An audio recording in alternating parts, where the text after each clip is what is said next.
যারা যারা B Tech first বা থার্ড সেমিস্টারের স্টুডেন্ট আছো বা বিবিএ ফার্স্ট ইয়ারের স্টুডেন্ট আছো আর কি, মানে যাদের এই সেকেন্ড ফেজে এক্সামিনেশন হবে, ম্যাকআউটের কথা বলছি, প্রবাবলি জানুয়ারি মাসেই হবার একটা হাই চান্সেস আছে, কারণ ফেব্রুয়ারিতে গেট এক্সামিনেশন থাকে। এটা ছাড়াও ম্যাকআউটের এখন মেন টেন্ডেন্সি হচ্ছে যে সেশন যেন ডিলে না হয়। এবার আমি তোমাদের কিছু এখানে ব্যাপার বলতে চাই, ভালোভাবে বোঝো। মানে কপি চেকিংটাই মেন আর কি বার্ডেন ওনাদের কাছে। তার মেন রিজন কি? মেন রিজন হচ্ছে যে এই যে ধরো ফার্স্ট ফেজের এক্সাম হচ্ছে না, তো এক্সাম চলাকালীনই কপি চেকিং কিন্তু স্টার্ট হয়ে যায়। এবার ওই টিচারদেরকে একটা ডেডলাইন দেওয়া হয় যে এই ডেডলাইনের মধ্যে আপনাদের খাতা চেক করে কিন্তু সাবমিট করতে হবে। তো মানে পুরো একটা টিম থাকে, ওই প্রসেসটা সম্পূর্ণ আলাদা, ওটা না হয় আমি অন্য কোনো ভিডিওতে এক্সপ্লেন করবো। তো সেই ওয়াইজ দেখতে গেলেই যে ফার্স্ট পেজের যে কপি চেকিং এটা শেষ হলেই তখন আরো সেকেন্ড পেজের যে কপি চেকিংটা সেটাতে প্রসেস চালু করা হয়, একটা প্রজেক্টের মতো বলা যেতে পারে। তো সেই দিক দিয়ে দেখতে গেলে খুব একটা দেরি কিন্তু হবে না। তো হাই প্রবাবিলিটি ইজ দেয়ার কি জানুয়ারির মিড করে বা জানুয়ারির এন্ড করে হবে। এবার অনেক স্টুডেন্টস আছো না তোমরা, যারা এটা বুঝতে পারছো না যে দাদা আমি পড়বো কিভাবে বা কোথা থেকে পড়বো। দেখো তোমরা দু ধরনের স্টুডেন্ট কিন্তু হতে পারো। এক ধরনের স্টুডেন্ট যে আগে থেকে কোথাও পড়েছো, অলরেডি কিছু জানা আছে, মানে প্র্যাকটিস করেছো, ম্যাথ হোক বা ফিজিক্স হোক বা বেসিক ইলেকট্রিক্যাল হোক, এবার লাস্ট মোমেন্টে তোমার রিভিশন দেওয়ার দরকার আছে। যদি তোমার এরকম থাকে যে আমি শুধু রিভিশন দেবো দাদা, আমার মোটামুটি সবই পড়া আছে, তাহলে তুমি আমাদের যে অ্যাপ আছে সৌরভ চক্রবর্তী অ্যাপ, তার মধ্যে ইম্পর্টেন্ট ফাইলস বলে একটা সেকশন আছে, ওটা দেখতে পারো।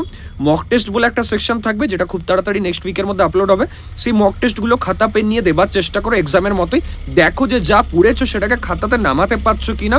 Third one is that you can একটা সাজেশন বলে আর পিওয়াইকিউ অ্যানালিসিস বলেও সেকশন অ্যাড হবে। সাজেশন মানে হচ্ছে যে কোন কোন পার্টস থেকে প্রতিবার ম্যাকআউটে কোশ্চেন আসে বা এসছে, সেই জায়গাগুলো টপিকের নেম ডিরেক্টলি মেনশন থাকবে। আর তার সাথে সাথে প্রিভিয়াস ইয়ারের যে কোশ্চেন সেগুলো কোন প্রেসাইজলি টপিক থেকে আসে, মানে ধরো সাপোজ কোনোটা থিওরেম থেকে এসে, থিওরেমের কোন পার্ট থেকে আসছে সেগুলো সব দেওয়া থাকবে। মানে এতটা ডিটেলিং করার মেন রিজন হচ্ছে যে যাতে তোমাদের কোনো প্রবলেম না হয়, তোমরা পুরো নিটলি বুঝতে পারো যে এক্সাম কোন কোন পার্টে কি কি ভাবে এখনো অবধি নেওয়া হয়েছে, কোন কোন জায়গাগুলো ফ্যাকাল্টি বেশি ইম্পর্টেন্স দেয়। তো সেই অ্যাকর্ডিং চাইলে কিন্তু পড়াশোনা করতে পারো তুমি, ঠিক আছে, কোর্সের মধ্যে থেকে। এবার যদি ধরো তোমার প্রিপারেশন সেরকম নয়, মানে পুরো নীল, মানে কিচ্ছু পড়োনি তুমি, এবং তুমি জানো যে তোমার এবার ব্যাকলগ কনফার্ম আসবে, কারণ কপি চেকিং যথেষ্ট স্ট্রিক্ট হয়, টু বি ভেরি অনেস্ট, ঠিক আছে। এটা তোমার সিনিয়র বলুক, তোমার কোনো দাদা দিদি যেই বলুক না কেন যে ও সেমিস্টারে পড়তে হয় না, সেমিস্টারে আবার কোর্স নিচ্ছে, এমনি পাস হয়ে যাবি, তাদের কথা শুনেছো যদি, তাহলে 2000% চ্যালেঞ্জ দিয়ে বলতে পারি তোমার ব্যাকলগ আসবে, ঠিক আছে। দেখো বোঝার চেষ্টা করো, তোমার যদি প্রিপারেশন নেই তাহলে একমাত্র উপায় হচ্ছে ওই যে চ্যাপ্টার ওয়াইজ নোটস যেটা, সেটা আগে তুমি কভার করবে কোর্সের মধ্যে, একদম চোখ বন্ধ করে ওটা আগে পড়বে, অন্য কিচ্ছু না। জাস্ট দাদা আগেই সাজেশন দাও, সাজেশনটা নিয়ে নিচ্ছে আমি কোর্সের ভেতরে, ওটা পড়ছি, পড়লে কিন্তু ফাঁসবে। আগে চ্যাপ্টার ওয়াইজ নোটসটা রিডিং হলেও পড়বে, খাতা পেন নিয়ে বসবে, যা ডায়াগ্রাম পাবে সেটাকে ড্র করে প্র্যাকটিস করবে।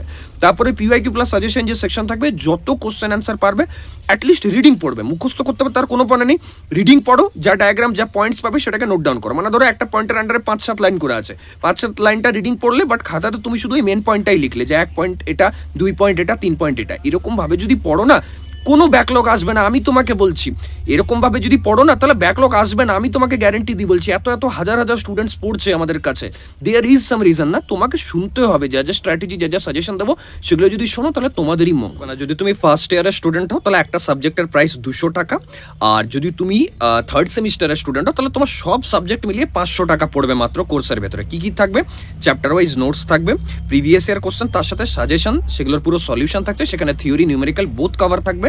তুমি যদি চ্যাপ্টার ওয়াইজ নোটস দেখো, সেখানেও অনেক আমরা ইনোভেটিভ ডায়াগ্রাম দিয়েছি, ইমেজেস দিয়েছি, যাতে পড়তে ইন্টারেস্ট লাগে, কালারফুল সবগুলো। অ্যাপ আছে, ওয়েবসাইট আছে, অ্যাপে চাইলে তুমি ডাউনলোড করতে পারো, ওয়েবসাইট চাইলে তুমি ল্যাপটপ দিয়ে খুলতে পারো, এত কিছু ফেসিলিটিস দেওয়া আছে। এর সাথে সাথে তুমি ওখানে মক টেস্ট পাবে প্রতিটা সাবজেক্টের, এবং সেগুলো ডিজাইন করছে আমাদেরই টিমে জয়েন করা কিছু এক্স ম্যাকআউটার ফ্যাকাল্টি। এর সাথে সাথে আমরা সাজেশন দেবো, যারা আমাদের কন্টেন্ট মানে গ্রোথ টিমে এক্সপার্টস আছেন, এবং দেখেছো তোমরা থার্ড ইয়ার ফোর্থ ইয়ারের এত সাজেশন ম্যাচ করছে ওই স্ট্র্যাটেজির জন্যই।